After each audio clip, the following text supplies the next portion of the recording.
Canada dives into a new deal this Monday night. The multi-billion-dollar contract to build new Navy submarines. These are amongst the most advanced submarines ever built. How a German shipbuilder won the bid and when the subs will be ready to launch. Red card reversed. The outrage at the World Cup after a U.S. player's suspension is revoked. I asked for a review because I didn't think it was a foul. Why the U.S. president is accused of running interference. Another pipeline dream for Alberta, the new agreement with Ontario aiming to push more oil east. And No Bull, a centuries-old Spanish festival, celebrates its link to a beloved American novelist.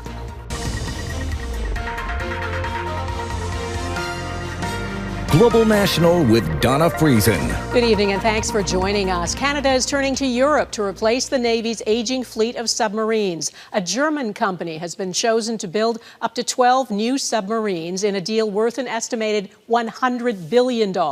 It's part of Prime Minister Mark Carney's pledge to increase defence spending to levels not seen since the Cold War. Carney calls it the biggest procurement in Canadian history. Essential, he says, because only one of Canada's 4 existing Navy submarines is seaworthy. The Prime Minister made the announcement just before flying to Turkey for a NATO summit. Mackenzie Gray is traveling with him and has our top story tonight. After a year of negotiation, the pick is in. I'm pleased to announce that Canada has selected TKMS as the preferred supplier for Canada's patrol submarine project. The German-Norwegian bid from TKMS, beating out South Korea's Hanwha to enter into negotiations with the Canadian government to buy up to 12 submarines. And while the Liberals are coy on exact costs, there's an estimated price tag of $100 billion for building and maintaining the subs. This procurement will be the largest in Canadian history, and that by design, this process will have far and away the greatest economic impact of any defence investment right across Canada. Those impacts are a large part of the reason why TKMS won. But a senior government official would not say what additional economic benefits Canada can expect or what the dollar value would be. The company says they've signed 18 deals with Canadian companies, including Ellis Dawn and Seaspan.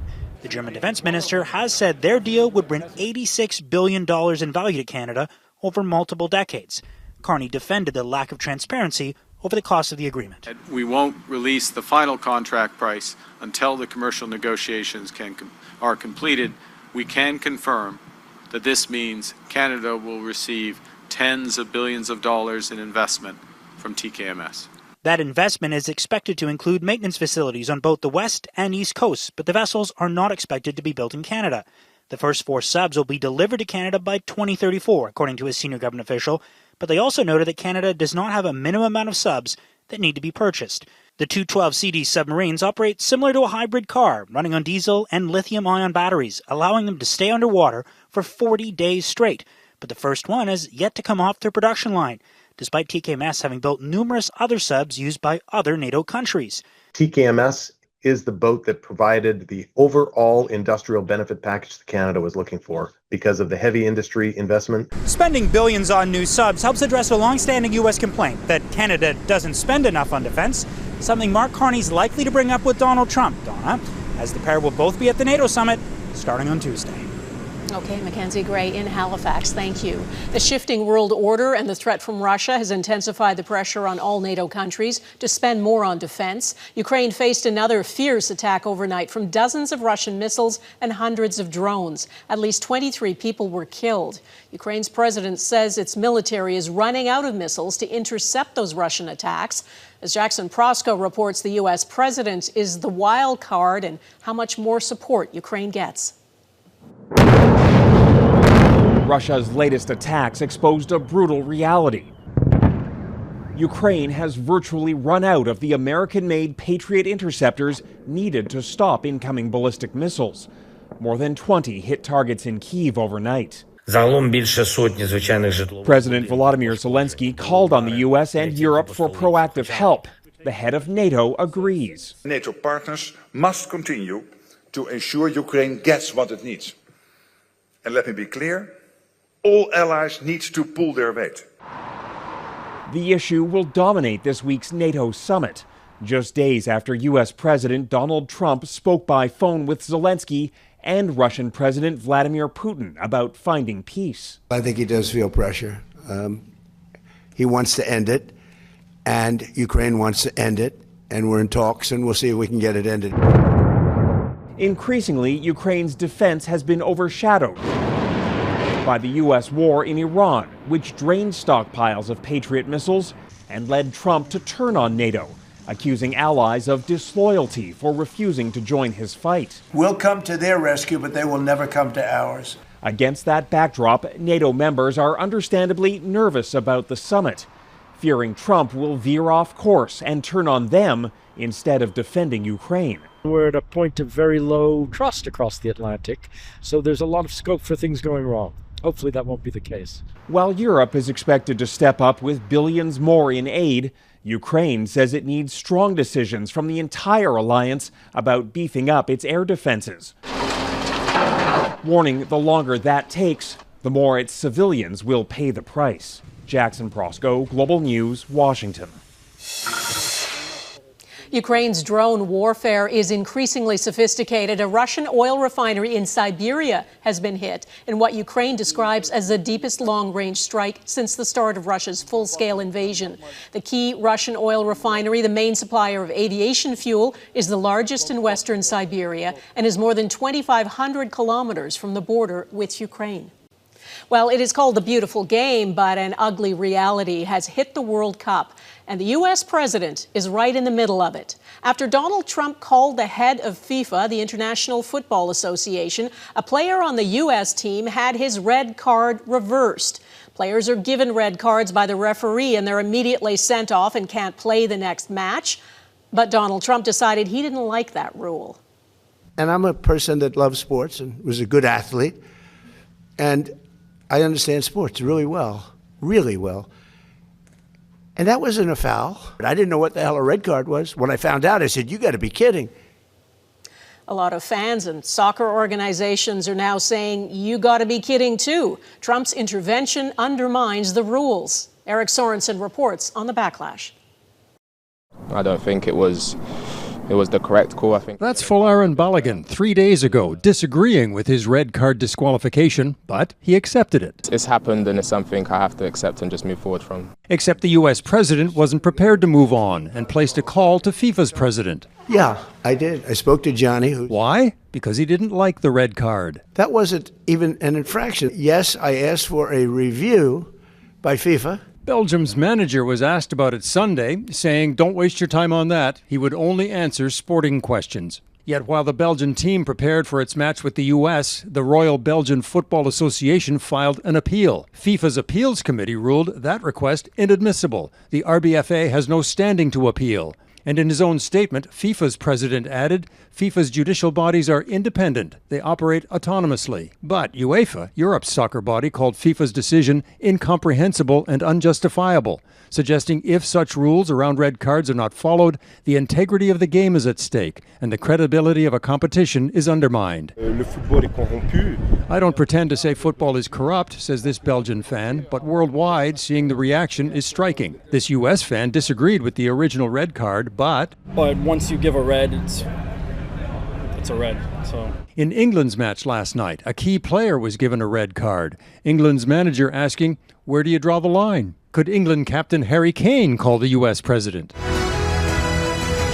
The starting point for many was in December, when Infantino gave Donald Trump the new and controversial FIFA Peace Prize. Mr. President, this is your prize. Trump not only intervened with Infantino, he also questioned the integrity of the World Cup referee in the match. This referee, who is a little bit suspect, if you check his past. Whatever Trump has done for the U.S. soccer team, a bigger question may be, what has he done for the integrity of FIFA?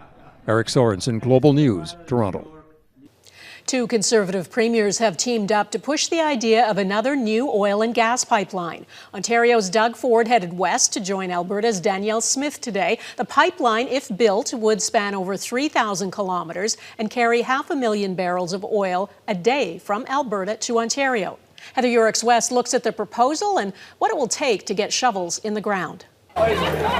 6 weeks after blasting the Alberta Premier for her separation referendum call, the Ontario Premier was in Calgary, flipping pancakes and pitching pipelines. It's a win-win-win. A win for Ontario, a win for Alberta, and a win for all of Canada. The Ontario government launching a feasibility study on a new pipeline with the intent of submitting it, like Alberta's West Coast pipeline, to the Federal Major Projects Office. We'll define estimated cost, explore commercial options, and engage further with potential private sector partners. The proposed Northern Shield pipeline would connect Hardisty in Alberta with Sarnia, Ontario, carrying 500,000 barrels a day of oil and remaining in Canada the whole way.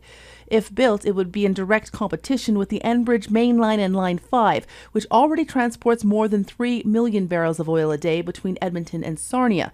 But the Enbridge line crosses the U.S. border and travels across 5 states. There's always been worry about Line 5 being shut down by Michigan, or if the U.S. tried to shut oil exports through the U.S. to Sarnia, that would be a problem. But for the most part, we've run without incident for decades. It's why this industry expert questions the need for yet another government-subsidized oil pipeline right now, especially with no commitments from oil sands producers to ramp up production to ensure any of the proposed projects will be filled. But Alberta's premier believes if you build it, the oil will come. I think that if you look at how we stage it, if we get the incentives right, and we get the environment right to do new greenfield development over 10 to 15 years, I have absolute confidence. Environmental groups like Environmental Defense and Greenpeace have been quick to pan the plan, claiming the route would endanger lake-rich regions of the Canadian Shield like Muskoka, while turning over tax dollars to oil companies. Donna? Heather Yourex-West in Calgary. Thanks, Heather. In the Northwest Territories, a significant wildfire is still threatening the village of Fort Simpson. That community is providing transportation today for any non-essential personnel still left in the area. Residents were ordered to evacuate on June 28th. The fire is now over 21,000 hectares. 1 home has been lost. Strong winds and lightning are forecast, and it is feared the blaze could grow this week. The prairies have been hit by some serious hailstorms, and this one in Swift Current, Saskatchewan was so intense, some people brought out their snow shovels to clear it up. Environment Canada says the fast-moving storm produced wind gusts of up to 120 kilometers an hour. Farmers are expected to make a substantial number of crop hail insurance claims in the coming days. Grief and anger in Iran coming up. The calls to strike back at the U.S. and Israel as the country mourns its former supreme leader. Plus, thousands flee their homes in France in the face of devastating wildfires.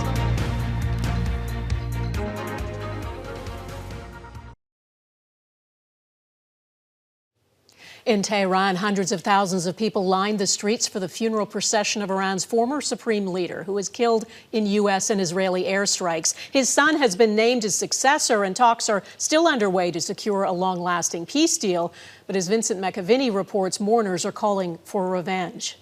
Crowds packed the capital early Monday morning to watch the funeral procession of Iran's late supreme leader, Ayatollah Ali Khamenei. Under Islamic tradition, his burial should have taken place within days, but the intensity of the conflict meant the funeral had to be delayed. Khamenei's flag-draped coffin was driven a 10-kilometer route through Tehran, lined with hundreds of thousands of mourners, many displaying their anger at the United States and Israel, their red banners symbolizing vengeance. In my view, we expect Netanyahu and Trump to suffer more than this. We have lost our leader. We have lost the greatest Islamic leader in the world. There is still a much harsher revenge waiting for them, I am certain of it. America has killed our father. We must kill his father. We must take revenge for our father. The country's president was among those who lined the streets, but notably, the new supreme leader was not. 3 of Khamenei's sons prayed at his coffin on Sunday, but Mokhtaba, the son who has succeeded him as supreme leader, has not been seen in public since reportedly being seriously wounded in the same Israeli airstrike that killed his father and wife.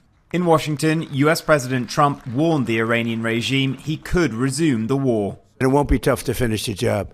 I'd rather make a deal because I don't want to affect 91 million people. We can knock down their bridges in 1 hour.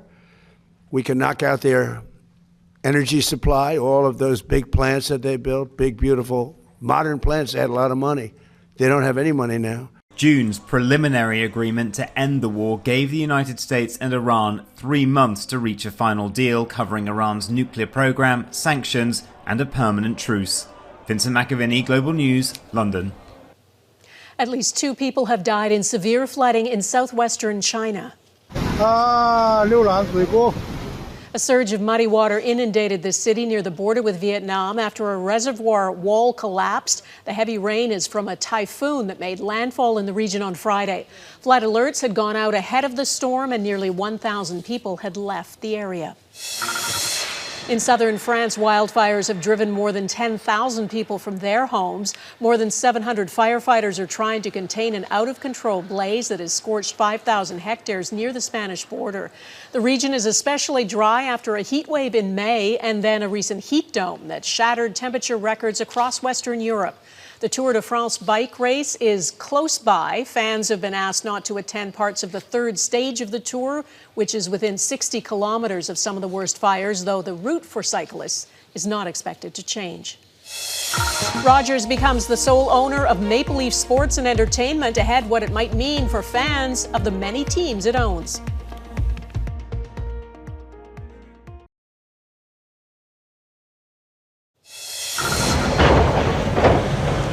A large cleanup operation is underway in Quebec after dozens of CN rail cars came off the track north of Montreal yesterday. Some landed within meters of people's homes. The derailment cut power to the neighborhood. About 200 people were told to leave their homes as a precaution, though the train was not carrying hazardous goods. The cause is under investigation. Rogers Communications is taking it all. It has signed a $4.35 billion deal to buy the remaining stake in Maple Leaf Sports and Entertainment.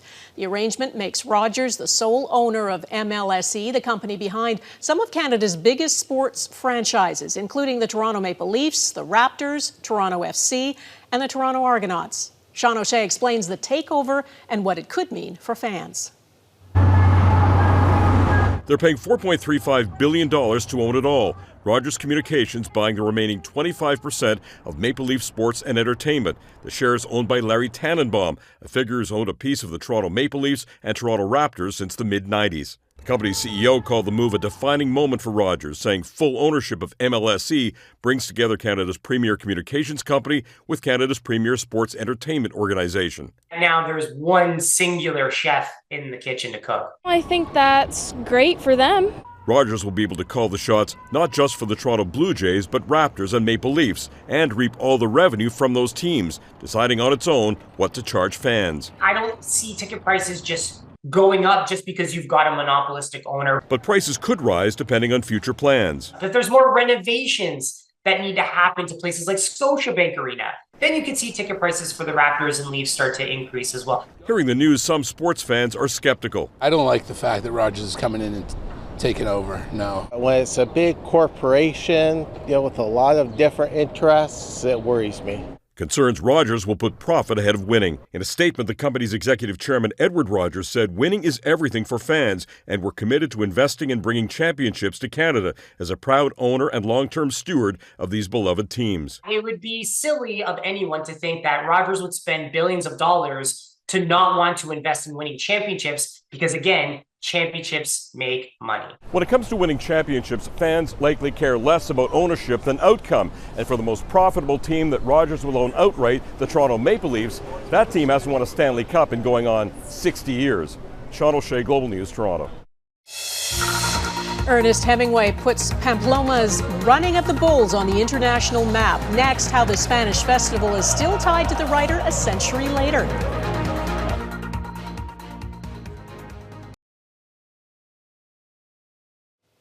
The crowds are back in Pamplona, Spain today for the start of the annual celebration known for the running of the bulls. It's been going on for centuries, but it was Ernest Hemingway's novel, The Sun Also Rises, that made it famous beyond Spain. He wrote that book 100 years ago, and as Mike Armstrong explains, its impact is still being felt today.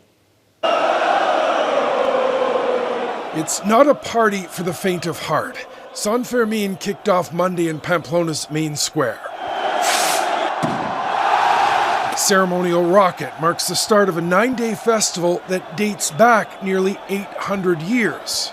This city, 10 out of 10. Beautiful place, beautiful place. Now, the running of the bulls starts Tuesday. 6 fighting bulls will thunder through the city's narrow streets. But what pulls many people to the experience has for 100 years been a book.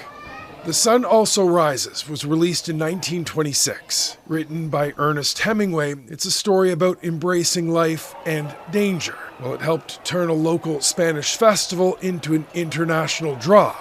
Bill Hillman knew he was going to run with the Bulls from the first time he read the novel. He's been gored 3 times, but says the experiences helped get him through rough patches in life. The thing that really kept me going through those bad years was that I had an adventure waiting for me in Spain. I could go to Spain and feel the magic again. Hemingway has become a part of Pamplona. There's a statue in town, another in a bar he frequented when writing the book, and there's a Hemingway suite in a hotel where he stayed. Pamplona es esa ciudad que le inspira a él. This local historian says Pamplona inspired Hemingway and made him famous. He, in turn, made the city famous. Well, not everyone is happy with that legacy. Hemingway wrote about many, many themes that today would not be accepted in society. He writes about hunting, about war, and we don't want to be appreciating these themes today. I have been writing short stories. Now, Hemingway was American, from Chicago, but when he first visited Pamplona, it was as a reporter for the Toronto Star. What he would create continues a century later to inspire. Mike Armstrong, Global News, Montreal. And that is Global National for this Monday. I'm Donna Friesen. Tonight's Your Canada is Beaconsfield, Quebec. We'd love to see Your Canada. Please email it to globalnational@globalnews.ca. And thanks for watching. Hope to see you here again tomorrow. Bye-bye.